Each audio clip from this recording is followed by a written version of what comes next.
Dinos el nombre. José Domínguez, José. Ahí estamos. Perfecto, pues entra. Porque a pesar de la hostilidad e intransigencia de gran parte de la jerarquía, la OAC apostó siempre por seguir exigiendo su reconocimiento como movimiento de la acción católica al interior de la Iglesia.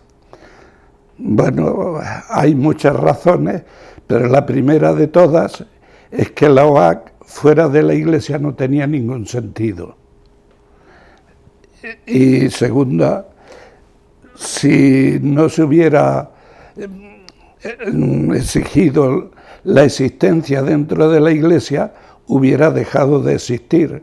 Los militantes se habrían integrado en las comunidades cristianas de base y en las organizaciones obreras y se hubiera acabado toda la historia, porque había una teoría en esa época dentro de la UAC mayoritaria en que la UAC había estado haciendo tareas de suplencia porque no existían organizaciones obreras y suplían las organizaciones obreras, y tareas de suplencia porque no había comunidades cristianas, pero ya había comunidades cristianas y había sindicatos y partidos y la UAC no tenía sentido. Si además era molesta la jerarquía, como decía Morcillo en el Ya, si alguno se siente con vocación a la acción temporal, en el lenguaje de la época, pues que se vaya y busque otras asociaciones, que aquí las asociaciones de acción católica no pueden salirse del campo de la jerarquía y tienen que ser como sus portavoces o su resonancia o su eco en los ambientes. Y claro, la UAC no tenía sentido así. Y luego la misión de la UAC desde la fundación de Rovirosa era fidelidad a Cristo dentro de la Iglesia y al mundo obrero dentro de sus organizaciones. Y a los que seguimos defendiendo eso nos llamaban dualistas. Pero claro, no entendían que toda la realidad es dialógica. El hombre es espíritu y es cuerpo, pero no es ni un cuerpo ni un espíritu, sino una conciencia corporal o un cuerpo consciente. Y así iba todo. En el momento de la reconstrucción, ¿cuáles crees que fueron los elementos clave para llevarla a cabo, manteniéndose fieles al ser y la misión de la OAC?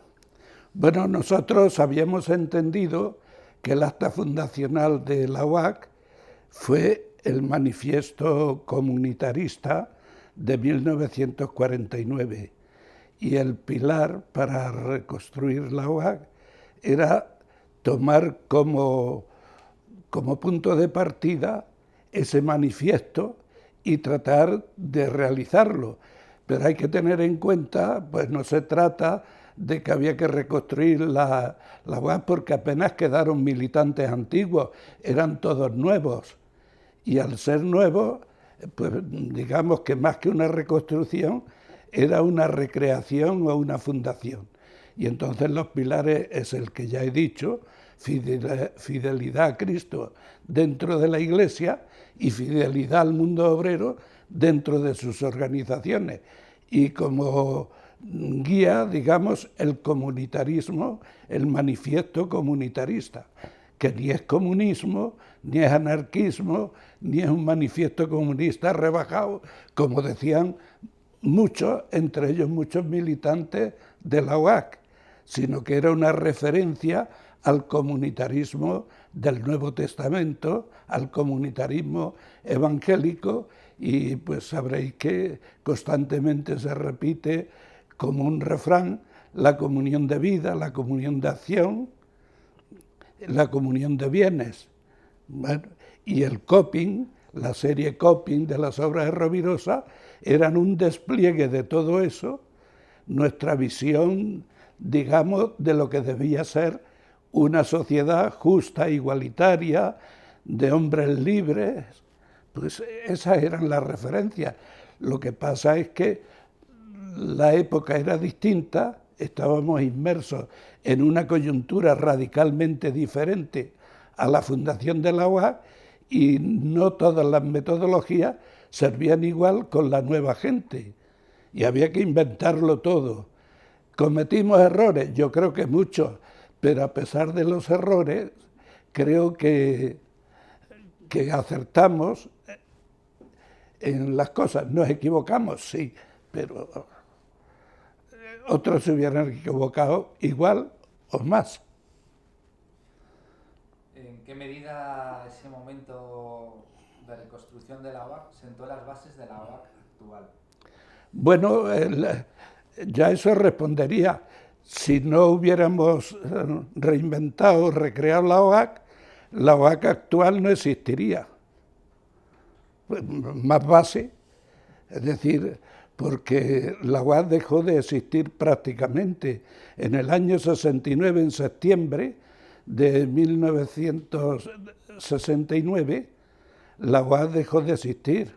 Monseñor Guerra Campos mandó una carta aquí a la comisión diciendo que hicieran un inventario, que entregaran todos los enseres de la UAC, el inventario y las llaves. Y si no, llamaría a la policía. Y entonces hubo que organizar un encerramiento aquí. Yo participé en la organización, estuve, eso el 19 de septiembre era viernes, estuve en Burgos, estuve en Valladolid, luego me fui a Castellón, Valencia, Murcia, Granada, Sevilla, todo en el fin de semana, porque el lunes tenía que hacer el juramento antimodernístico como profesor del Centro de Estudios Teológicos. Y todo eso lo pude hacer porque algunos militantes concretos previamente avisados me llevaron de un sitio para otro. Y hubo que organizar aquí una reunión de 30 militantes que escribieron un manifiesto y se lo mandaron al nuncio diciéndole que o se arreglaba el tema o lo harían público. Y entonces digo que las bases es que si no hubiera sido por eso, la UAC no existiría. Más base, y las otras bases es lo que he dicho, mantener siempre la referencia a las cosas esenciales que había planteado Rovirosa. Bueno, ¿qué movía a los militantes en ese momento para continuar y no desobedecer de alguna manera la orden de la jerarquía?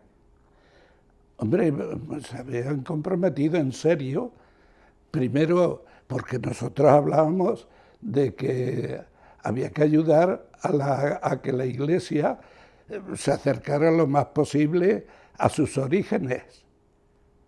Y segundo, a que todo el distanciamiento de la clase obrera durante el siglo XIX y XX de la Iglesia, pues se pudiera recuperar. Y en concreto en la Iglesia española, pues un tema de tensión muy fuerte es que el régimen exigía a la Iglesia que nos domesticara y nosotros pensábamos que lo que tenía que hacer la jerarquía, me refiero a la jerarquía, no al conjunto de los creyentes, lo que tenía que hacer es reconocer que se había equivocado declarando la guerra incivil como cruzada cristiana.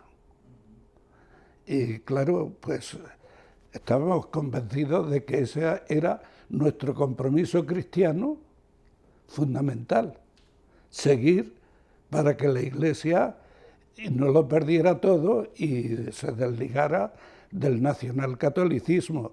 Y nos apoyábamos sobre todo en las conclusiones del concilio que nos echaban encima desde una interpretación hecha desde fuera del concilio, de la mentalidad previa. Entonces, eso es lo que nos movía a los que quedábamos.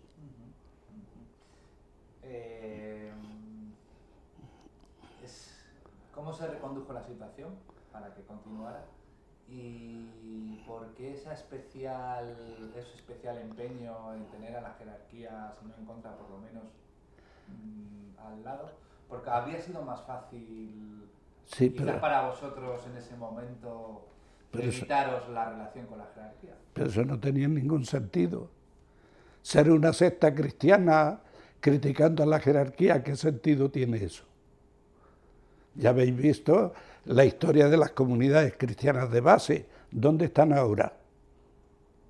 Y bueno, nosotros apostamos por la esencia de la UAC, que era estar en la iglesia, con las tensiones, asumiendo, y además, pues mira, no teníamos odio a los obispos ni a nadie, ni se trataba, no habréis oído ninguna declaración mía criticando a la jerarquía.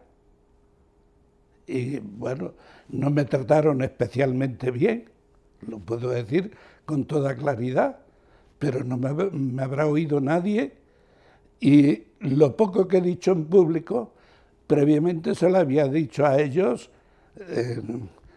cara a cara, porque yo tenía buena relación con el cardenal Bueno Monreal, con Enrique Tarancón, con el obispo de Cádiz, que luego se fue a Bilbao, a su tierra, y con otros obispos, y además a mí me invitaban los obispos a que les hablara qué se decía de la Iglesia en los grupos clandestinos. Por ejemplo, la Comisión Episcopal de Andalucía, y yo les juntaba un dossier de panfletos y le daba a cada uno su dossier, y al empezar la conversación con ellos, les decía, si ahora viniera aquí la policía, diría que esto es una reunión de conspiración de alto nivel, pero tenemos que saber todo esto y saber lo que dice la gente, tenemos que estar ahí. Yo nunca oculté nada, y ya digo, con Tarancón, en otra ocasión nos llamó algunos allí a las misioneras de la iglesia, de Arturo Soria, a hablar de los movimientos, y yo le dije todo lo que había, y al final me dice Tarancón, Pepe, yo venía aquí a que nos inspirara, pero me siento perplejo. Y digo, mi intención no era convertir o aumentar la perplejidad o la confusión de su excelencia, sino aportar lo que usted quería saber. ¿Cómo se recondujo la situación? Bueno, pues la situación se recondujo, primero Paco Mera, porque ahí hay otra cosa muy importante, la policía hizo un informe de la historia anterior a la conversión de Paco Mera, que llegó a ser teniente coronel en la resistencia al nazismo en Francia, y estuvo en los maquis y luego pues estuvo en la cárcel, y entonces estando en la cárcel el cardenal Giovanni que no era cardenal todavía, había ayudado a Paco Mera y a su mujer Anita en el proceso de conversión al cristianismo. Y entonces, cuando la policía hizo ese informe, que lo mandó a todos los obispos, Paco Mera, visto que nadie le hacía caso, se fue a Giovanni a contarle sus cosas, y Giovanni ya tenía el dossier, y fue él que de alguna manera intervino en la conferencia episcopal, dando una nueva oportunidad a la UAC. ¿Y qué es lo que hicimos? Pues Paco Mera, con esa carta de presentación del cardenal Giovanni, se dedicó a visitar a todos los obispos y a todos los militantes de base y a escuchar horas y horas las cuitas de cada uno para ver qué se podía hacer. Luego, cuando venía, reunía a los que podían colaborar para ver cómo se encauzaba aquello. Y entonces, prácticamente los 2 primeros años, pues solo se dedicó a eso. Los que estábamos a su lado, lo único que hacíamos es buscar algunas ayudas económicas, porque esto quedó desmantelado en la comisión, no había nadie, no había cuotas, no había subvención de la Iglesia, y entonces teníamos que adjuntar algún dinero para pagar el teléfono, para que Paco Mera pudiera comer. Además, Paco Mera padecía una enfermedad cardíaca muy fuerte y sus médicos le aconsejaban que no tuviera malos ratos ni tensiones, cosa que era imposible.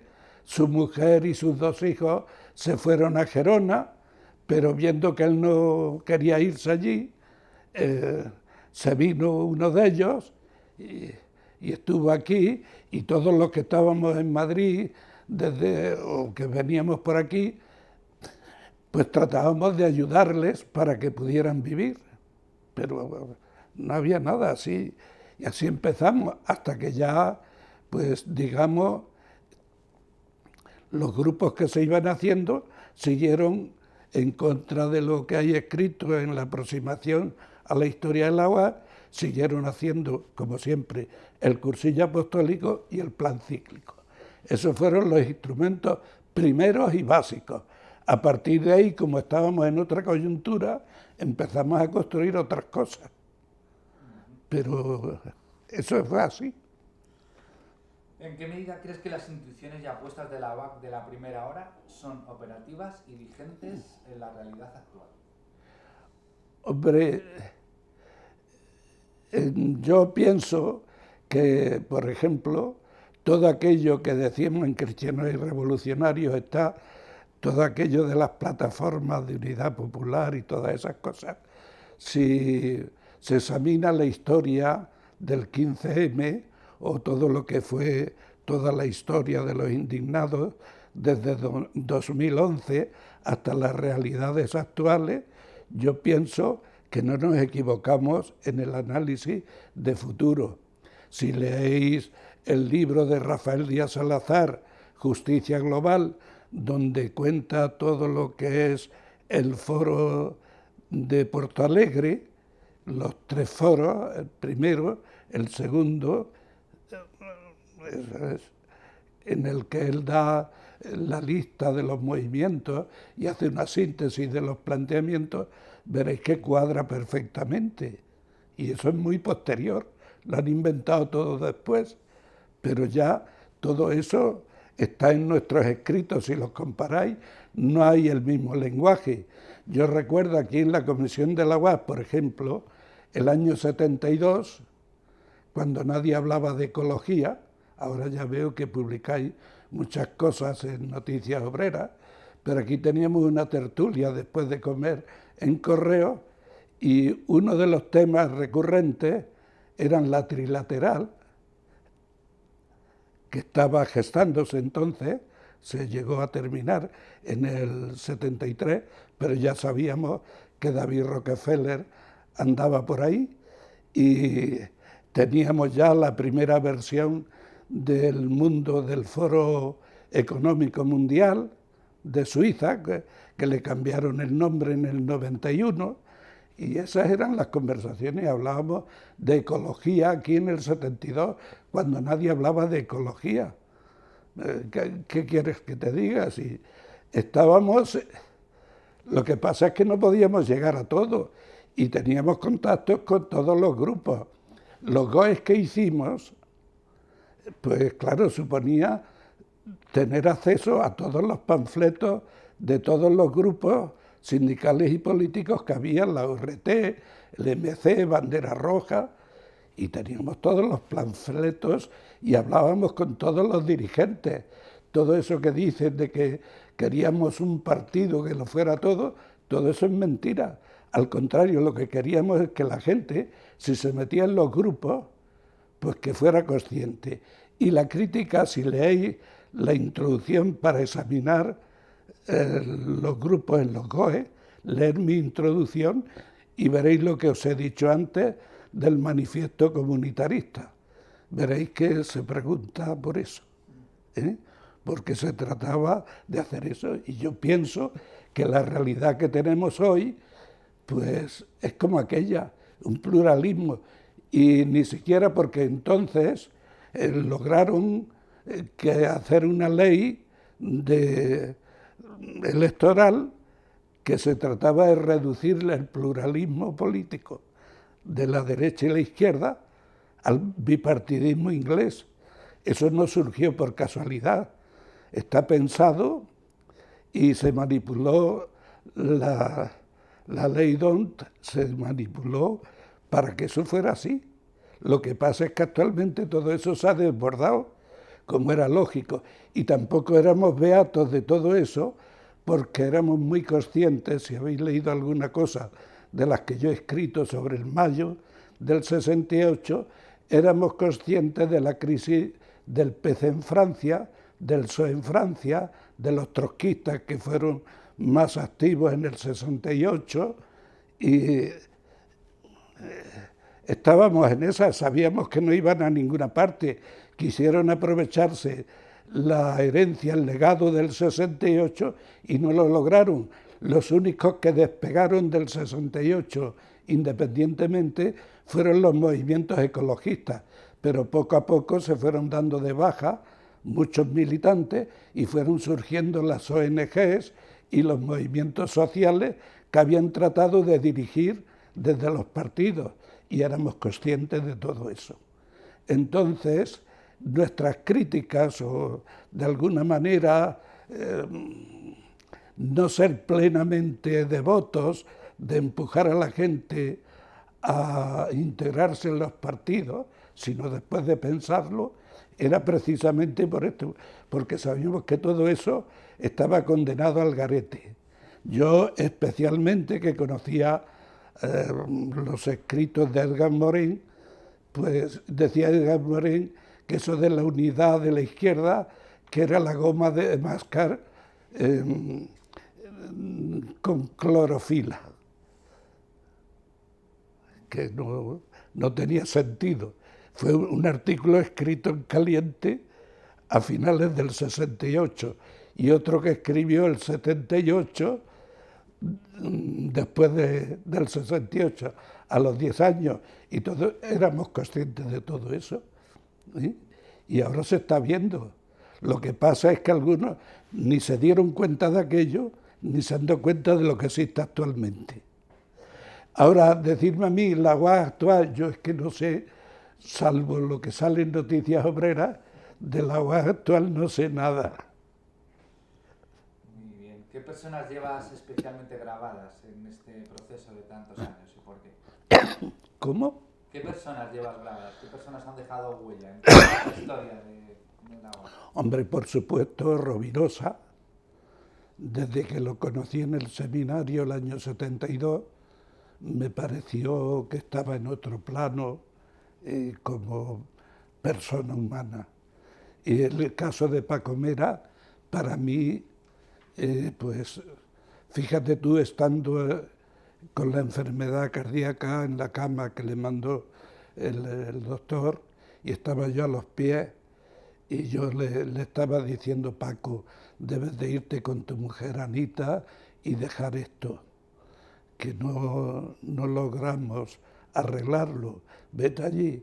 Y decía Paco: hombre, después de la traición de los compañeros del partido, ahora me vais a traicionar también vosotros. Tú piensa uno que está a punto de que le dé un infarto en la cama, y yo a los pies de la cama diciéndome que somos unos desconsiderados y echándome una bronca porque le vamos a abandonar y le estamos aconsejando que se vaya con su mujer y sus hijos porque esto no tiene arreglo. Que además era prácticamente en la 11ª Semana Nacional en Pamplona, donde lo eligieron. El clima que salió de allí se puede resumir en una frase que se utilizaba: la OAC es un muerto que no puede resucitar. Esa era la impresión de la 11ª Semana de Estudios celebrada en Pamplona, donde la elección de Paco Mera fue fría, un recuento de los votos por diócesis y sin más nada, y Paco Mera ni siquiera hizo un discurso de programa. Entonces, cuando lo eligieron, lo único que dijo es, porque no encontró a nadie que formara equipo con él, allí entre todos los que se reunían, pues dijo, procuraré hablar con todos los que quieran, a ver si es posible. Ese fue su discurso, su programa después de elegido presidente. Y comprenderéis, bueno, pues ese, Antonio Martín, Malagón, bueno, pues toda esta gente había influido. Y luego los militantes, Juan Fernández y los militantes más jóvenes, yo estoy muy agradecido, unos porque nos ayudaban desde su experiencia y otros nos ayudaban desde su confianza. Y bueno, pues ahí está. Yo en esa época de los años 72, 73, 74, cuando venía a Madrid, me iba a un piso de la UAC que tenía, no en la Torre Alta, sino allí al lado, no me acuerdo cómo se llama la calle, y allí alguien se había dejado un saco de dormir y un cazo, me compraba un paquete de leche y un paquete de café y una caja de galletas, y allí vivía, allí dormía en el saco de dormir en el suelo, no había nada, y eso, y cuando ya tenía mucha hambre me buscaba algunas comunidades religiosas que conocía para que me dieran algo de comer, porque dinero no había. Y mientras tanto a mi obispo le habían dicho que yo cobraba 3 sueldos, uno de la CIS, otro de la UAC y lo que me daban por ser profesor de teología en el estudio teológico de Sevilla. Y de aquello que me daban, pues yo le mandaba 2/3 partes a Paco Mera y 1/3 parte a mi madre y a mi hermana para que pudieran seguir viviendo. Y yo vivía de los cursillos que daba o así. Esa es la historia. Se creen que es que allí nadábamos y luego como teníamos acceso a todos esos, cundió la idea de que estábamos financiados por el Partido Comunista, que era muy generoso y repartía los dineros así a mansalva. Lo que no entienden los primeros militantes, los más jóvenes, muchos de ellos maestros, que yo metí en la UAC unos 100 maestros, muchos de los matrimonios de maestros que ha habido en la UAC proceden de esos cursillos míos. A los maestros, pues daban el 5% de su sueldo de aquella época a la Comisión Nacional. Y esos eran los medios. Comprenderéis que no era, si comparáis con la situación actual, veréis que no, eso es la reconstrucción, no era así, coser y cantar. Me da vergüenza contar estas cosas, pero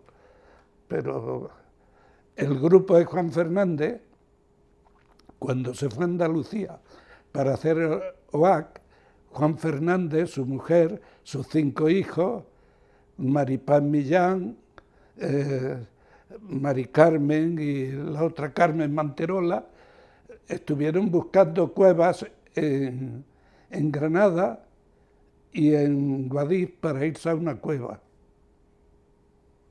y vivir de donde salió Pepe Juárez, del barranco del Beiro, en una cueva que vivía él y su familia. De allí salió Pepe Juárez, militante de la UAC. Es decir, que todo eso comprenderá que había convicción, porque si no, esas cosas sin convicción, pues no es. Y luego otra cosa, nosotros teníamos claro que una cosa, y eso lo podréis ver en los escritos de Malagón y mío, una cosa es la fe y otra cosa son las creencias es un aparato ortopédico, incluida toda la teología, para justificar la fe. Pero la fe es una cosa más profunda y distinta de la teología. Y la fe es un cheque en blanco y es una entrega sin nada a cambio. Y digamos que esa era la cara, digamos, positiva de la fe, pero su otra cara, porque es dialógica, era el compromiso con los más pobres. Para nosotros, la fe, su doble, era el compromiso con el mundo obrero. No había dualismo ni nada. Es decir, la fe, por eso hablábamos en el folleto de sacramentos que coordiné yo, veréis que se traduce el sacramento, la palabra sacramento por juramento o compromiso. Sacramentum era el compromiso que hacían los soldados de las legiones romanas. Pues para nosotros los sacramentos cristianos no eran un rito. Aparte de ser un rito, lo fundamental es un compromiso, un juramento de fidelidad. Y por tanto, por eso te podías mantener, si no, no tenía sentido. Yo podía haber hecho todo lo que me hubiera dado la gana, podía haber estudiado, haber sido catedrático de universidad y hacer muchas más cosas. Por eso hice, entre otras malignidades mías, hice la tesis doctoral en Ciencias de la Educación a los 84 años, porque tuve que escuchar a muchos militantes de la UAS decir: Malagón y tú defendéis la Iglesia porque sois mayores y no tenéis a dónde ir, y para que os den de comer. Y entonces yo saqué mis oposiciones de doctor de cátedra de filosofía y mi doctorado en Ciencias de la Educación a los 84 años, para demostrar que si defendíamos a la Iglesia no es porque no teníamos a dónde ir, porque nos sobraban sitios a dónde ir.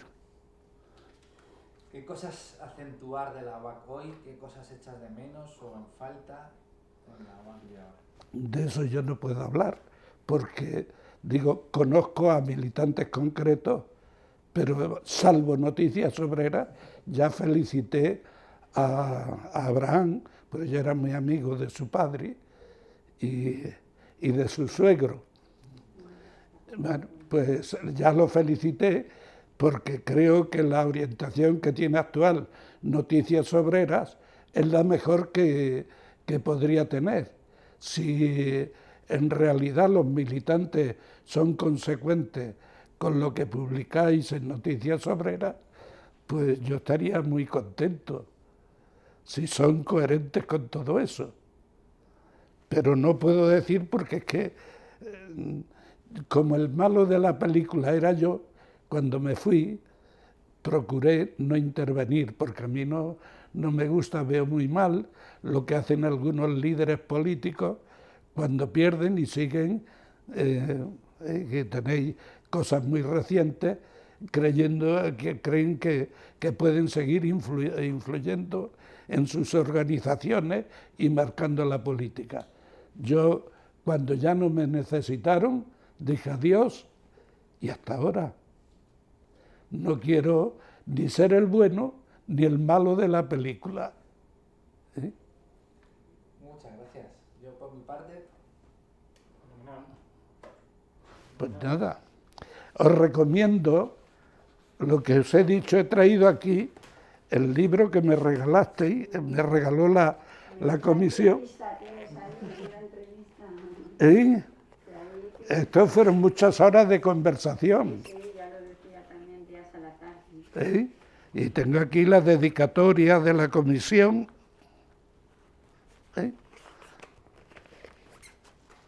¿Verás tú? Y entonces, para una cosa de esas, podéis utilizar, aquí tenéis todo lo que... Porque claro, Rafael Díaz Salazar, mira la dedicación de la comisión. sido una gracia de Dios haber compartido y escuchado de tu vida y tus experiencias, que lo son de la UAC. Nuestra gratitud la queremos expresar en esta edición que con mucho cariño hemos realizado de tus conversaciones con referencias a la UAC. Recibe de la Comisión Permanente de la UAC un fuerte y fraterno abrazo en tu obrero y hasta mañana en el altar. Del 2013. Sí, sí.